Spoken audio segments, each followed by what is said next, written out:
From the Times and the Sunday Times, this is The Story. I'm Manveen Rana. So, we're here in a really idyllic corner of Hertfordshire. This is the farm where we think Muriel is buried. This is where she was held when she'd been kidnapped.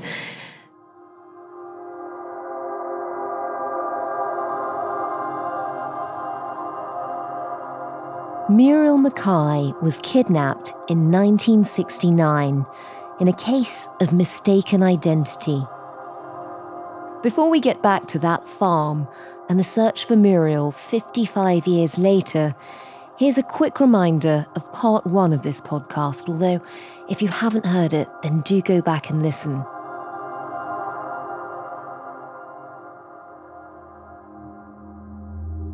We heard how Muriel's husband had come home one day in late December to find his wife gone. For the next 6 weeks, he and his children were frantically manning the phone, waiting to hear from her kidnappers. On the slender chance that somebody who was responsible for removing your mother from this house might be watching, what would you want to say to them now? Please, just let my mother come back. Despite the family's pleas and the offer to pay the £1 million ransom, Muriel was never returned. 6 weeks after she was kidnapped, 2 brothers, Arthur and Nizamuddin Hussain, were arrested and jailed for blackmail, kidnap, and murder. But Muriel's body was never found. The police case was closed, but for the family, the enduring mystery and the trauma of not knowing went on. That's something we've lived with for 50 years. Really, I guess I could say we've never had a Christmas since 1970, because Christmas is a celebration of what happened. We know that Muriel had been held at the Hussains' farm in Hertfordshire, but the only people who knew exactly what happened to her were her killers. And then, in 2021, there was an extraordinary development. Suddenly, one of the killers seemed ready to talk. He did say to us that he was surprised when he was in prison that no one ever came up to say they found her.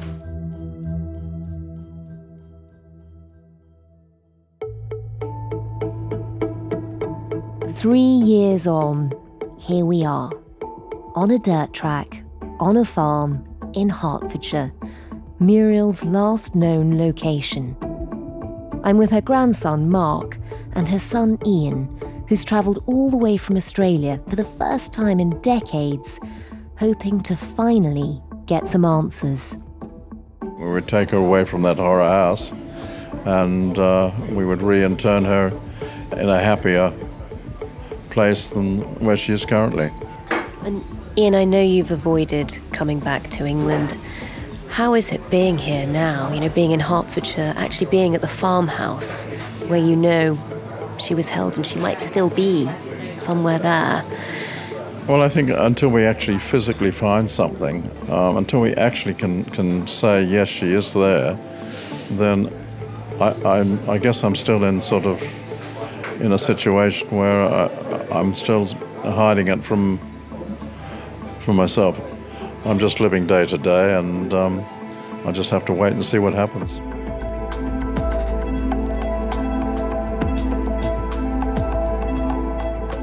The story today: Kidnapped for Ransom, Part 2. The Search for Muriel McKay. We had a conviction, the first trial of its kind, where 2 brothers were found guilty of murder without a body. They served 20 years, one died in prison, the other served his time and was sent to Trinidad. In a way, that probably should have been the end of the story. There was no completion, no sense of an ending for the family who still didn't have a body, didn't have anywhere they could go and pay their respects. But how did this become a story for you again, 3 years ago? Well, the family were at home one night watching TV. That's Ben Ellery, crime editor for The Times, who's been following every twist and turn of this story for 3 years. They saw a documentary about Muriel's kidnap and murder. It was called The Wimbledon Kidnapping. The police did not know what to do. No police force had ever dealt with a kidnapping case. Not only was that, but there was no Mrs. McKay. There was no evidence that she was dead or alive. And to their great surprise, the makers of the documentary had managed to find Nizam in surviving Trinidad. kidnapper. That's right. For all they knew, he was dead. They had absolutely no idea that he was still alive. And Mark Dyer, Muriel's grandson, watched it with Muriel's daughter, Diane. That moment changed everything. I spoke to Muriel's grandson, Mark Dyer, about what happened. This final documentary that got made, Wimbledon Kidnap, they contacted me in 2018. And they said, are you Diane's son? I said, yes. And they said, we're making this film. And I said, okay. And they said, could you help us? And I said, tell me what you're doing. And I said, I think I should help you. And I think that the family should be involved. I said, because it's the last chance. And I didn't know they were going to be in touch with Hussein. But when they finished this documentary in 2021, they showed it to us in a preview with Diane and me, myself, and I saw him nattering away in denial about everything. But he was talking. And I looked at Diane and I said, I think we can solve the case. So it began this just unbelievable roller coaster the last 3 years where they contacted a barrister on the island of Trinidad and arranged to speak to Nizam and basically make their case, plead, look, it's been 51 years at that point. Can you give us some closure? Can you give the family a space where they can mourn Muriel? How does that process go? Because this is a man who served 20 years in prison. For them, he's potentially the killer of Muriel. How do they end up in a situation where, for the next 3 years, they kind of make friends? It's a very strange situation where you want the cooperation of the man who murdered your mother or your grandmother. And how do you walk that tightrope? So I think they kind of started off by getting Nizam to sign a settlement agreement. Basically, they proposed, look, Nizam, if you help us, $50,000 will be in your bank account if we find the body. And apparently, Nizam said, look, I will help you, but I don't want money. I don't think I've got long left, and I want my conscience to be clear. So keep your money. I mean, I've been to where he lives, and it's a pretty extraordinary thing for him to have said, really, because, you know, he lives in a very dangerous area of Trinidad. He lives essentially in a shack. He has no front door. The house is infested with these snails. Basically, partly because of what he was convicted for, he's shunned by the local community. I think they see him as a sort of embarrassment to Trinidad. And so for him to turn down what would be an unimaginable amount of money for him, you know, it really convinced the family that he was telling the truth. He said, this is not about money. This is about closure. This is about telling the truth. And that's it. Were you surprised that he didn't want to accept money for the information? I was flabbergasted. I thought it legitimized him. I thought it made him seem kind of honest. There's a real man in there somewhere, you know? And then earlier this year, after years of building up trust. The family actually went to meet him, and you went with them. Describe what that was like. Even though they thought he had good intentions, this is the moment they come face to face potentially with someone who is involved with Muriel's disappearance and potentially with a killing. The family felt that in order to get the police to reopen this case and start digging, they needed to get as much evidence as possible, and they decided to go and meet Nizam in Trinidad. And yeah, I went with them. It was honestly one of the most extraordinary things I've witnessed as a journalist. And I flew with Diane, Muriel's daughter, and Mark, her grandson, who remembers her as well. I think he was about 5 or 6 when she was killed. And chatting to Diane on the flight over, it was very powerful. And I really applauded her bravery, because just the way that she was able to set aside the feelings that she had for this man in order to get the location of where her mother was buried. It was just, I've never witnessed anything like it.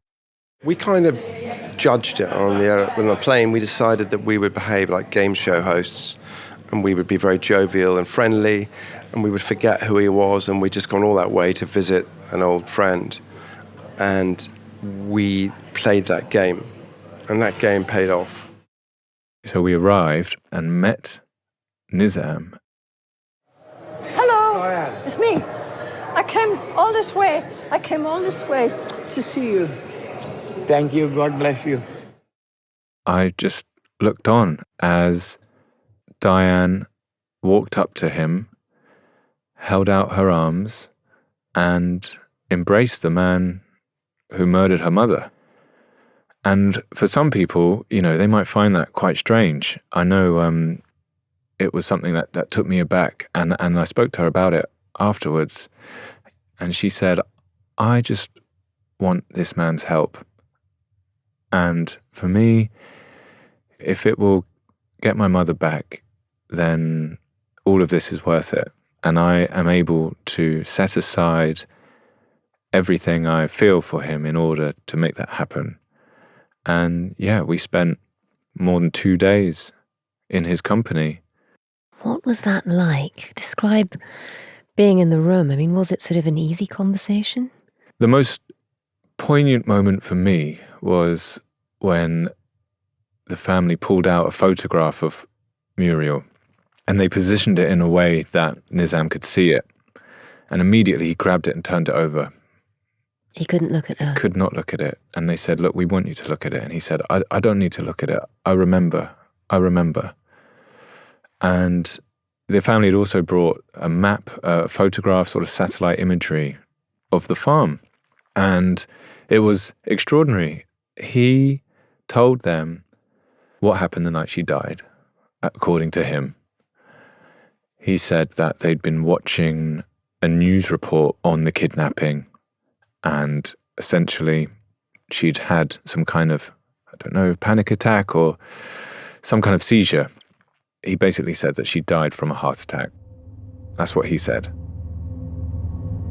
Perhaps Nizam is telling the truth. Perhaps Muriel did have a heart attack, but I think the family believe what, is a theory that holds water, is that they had been sedating her in order to kind of keep her, at this farm, and perhaps they'd gone too far, these amateurs, and that's essentially how she died.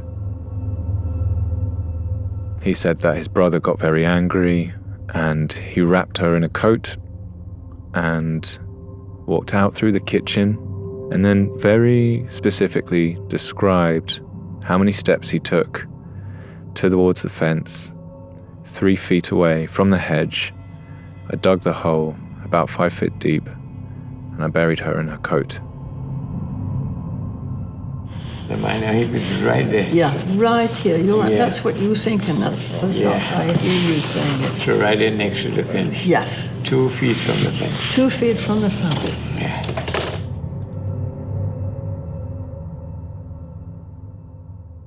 I came away from it feeling that he was genuine. He wanted to help the family. What was the family's response when he said that, when he told them exactly where they could find the body. It's strange. It felt like they wanted to get this job done, and they were just so receptive to what he was saying. And, you know, they've driven this thing for the last 3 years. They had got 3D computer imagery mocked up that they had got specialist computer boffins to draw up. You know, they played him the video. They played him the documentary. They were like the most well-prepared crack team of experts you've ever seen. And it was almost like this is another piece in the puzzle that they had spent 3 years putting together. And obviously, yeah, it was tinged with emotion. That meeting that you had in Trinidad, it just sounds extraordinary. Describe what Nizam was like now. This is after 20 years in prison and a few decades living in poverty in Trinidad. What sort of a man is he? What did you make of him? So Nizam is now in his 70s, 75, but he has the appearance of a man who's much older. He was very frail, and when I met him, he had a wristband. He was wearing a wristband from a hospital. He just stayed in the hospital. And he's quite frank, and I believe him when he says he doesn't think he's got long left. He's had a hard life, and it sounds ridiculous given what he's done to his family, but 20 years in prison and living in a slum, that will have an effect on someone.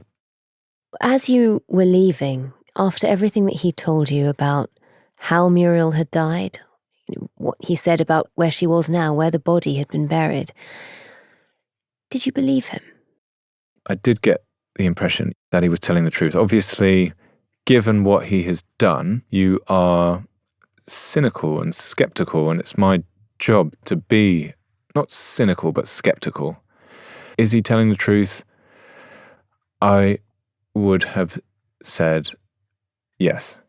However, there's a whacking great caveat to that, in that this is a man who's been convicted of one of the worst crimes, so take that as you will. But certainly the family believe him wholeheartedly.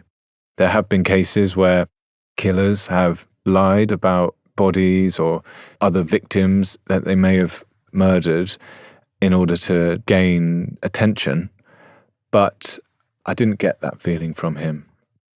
He's the only person alive now who knows the truth.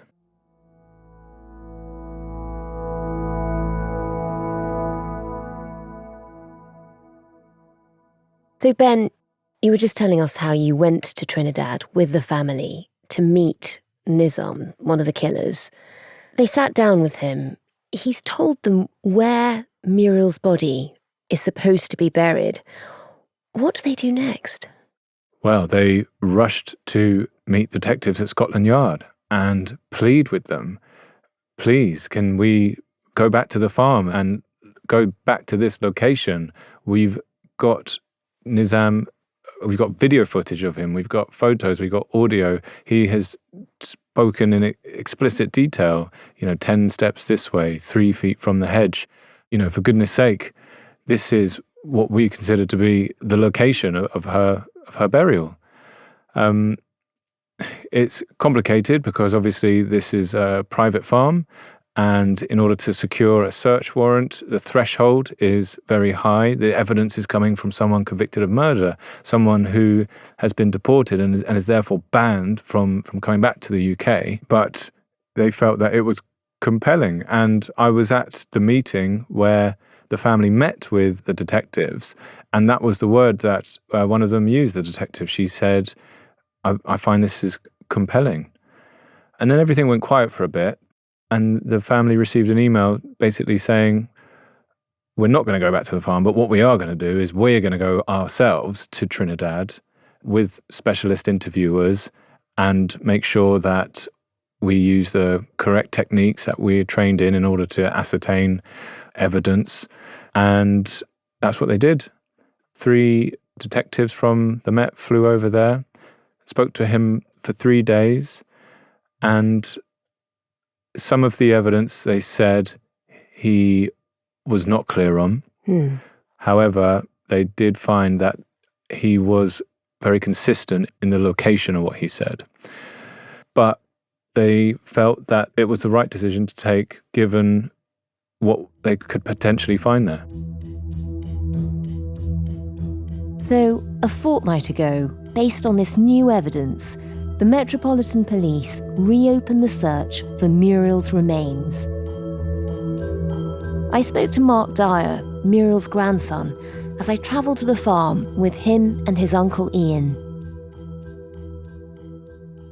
I always thought the difficulty would be getting Nizam Hussain to fess up and give us this information. How will it feel if this is the moment, this is the one, you find her? You know, it would be really good to have a success, but I'm prepared for both. And what we have already got out of this is disclosures from Nizam Hussain and answers to questions that have been in the family for half a century. So we're here in a really idyllic corner of Hertfordshire. This is the farm where we think Muriel McKay is buried. This is where she was held when she'd been kidnapped. There's a long drive. It's a beautiful day, very green, some thatched cottages, all part of the estate. We're just making our way up as close as we can to the police dig. About halfway down the drive, there's a police car parked across it, and that's the police cordon. Mark and Ian have just gone off for a private meeting with the police, where hopefully they'll be told what's happening with the dig and if they found anything yet. We've seen a large hole dug in a shed, really, to be honest, with some ladies who are working very hard, sort of up to their necks in earth. And we've just seen the whole area laid out and prepared for digging.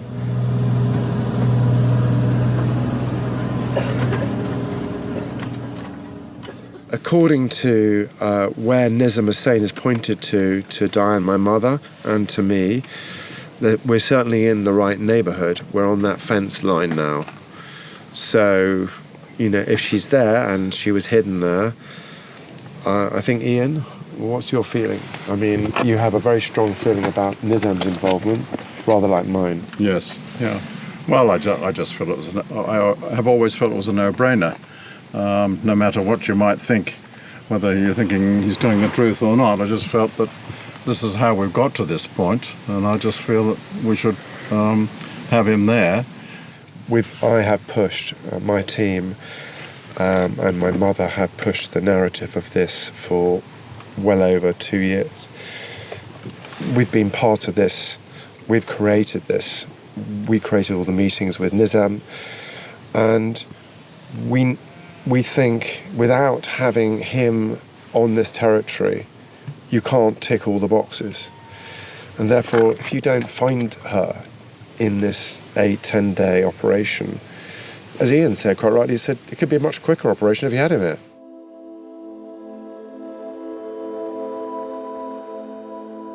The McKay family have campaigned continually for Nizam to be allowed back into Britain so that he could help to locate Muriel's remains during the police dig. Detectives even went to the Home Office, but he wasn't granted permission to come back. And after 8 days of digging and meticulously excavating around the farm, the police called off the search. Muriel's remains were not found. We spoke to Detective Superintendent Catherine Goodwin from the Met Police about the investigation. Unfortunately, tragically, the search has come to a conclusion today and we haven't managed to find her. And our thoughts are with her family, because absolutely this is not the news they wanted to hear, and it's not the result we wanted to find. It's just an absolutely horrific, chilling crime. I can totally see, and without, everything, I can see why the family will never feel that there's that full closure. But unfortunately, I think we've done everything we can for them in relation to try and find Muriel at the farm. But sadly, it's one of those cases where we'll just never know. No, I know, and as humans, we hate not knowing, don't we? And as detectives, we really hate not knowing. We hate it, but you have to find a certain amount of peace. And, I've looked obviously not the same way the family, but I've sat with Nizamuddin for 3 days and looked at him across the table and tried to find out what happened and not got those answers.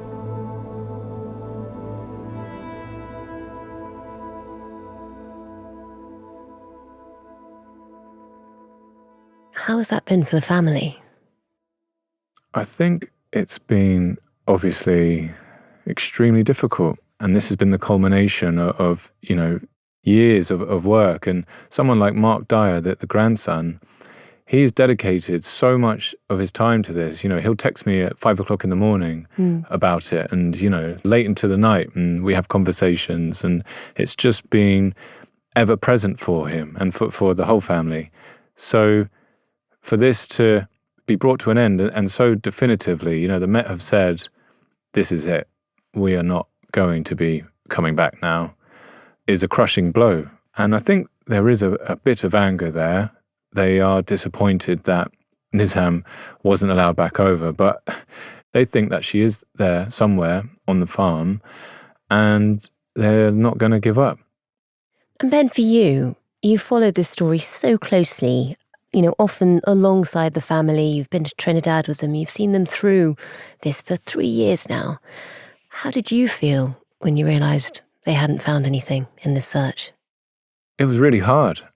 And I spoke to some of the police involved, and they felt the same way, actually. I think we all did. We all wanted the same thing. And obviously you sort of imagine it happening. You can't help it. But, I did think Nizam was telling the truth. But, you do wonder, someone who's capable of doing what he's done, you do have to wonder, and was he enjoying the attention? Possibly. But he could have made a bit of money out of it. So, why has he gone this far? It's very strange for me at the minute. Is it strange as a journalist, you're so used to finding the answer? Yeah, to kind of be there at these extraordinary moments, it's kind of why you get into journalism, really. And you just want positive result. And the not knowing, I think, is almost worse.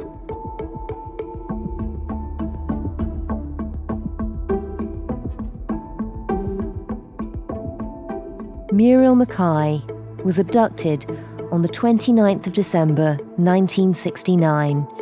She's believed to have died 3 days later. She was 55 at the time, and her remains still haven't been found. Thanks to Muriel's family, Ian McKay and Mark Dyer, and to Ben Ellery, crime editor for The Times and The Sunday Times. And you can find all of his reporting on this story at thetimes.com. The producer today was Priyanka Deladia. The executive producers were Will Rowe and Edward Drummond, and sound design and theme composition were by Mal Lassetto. Thanks for listening. We'll be back tomorrow.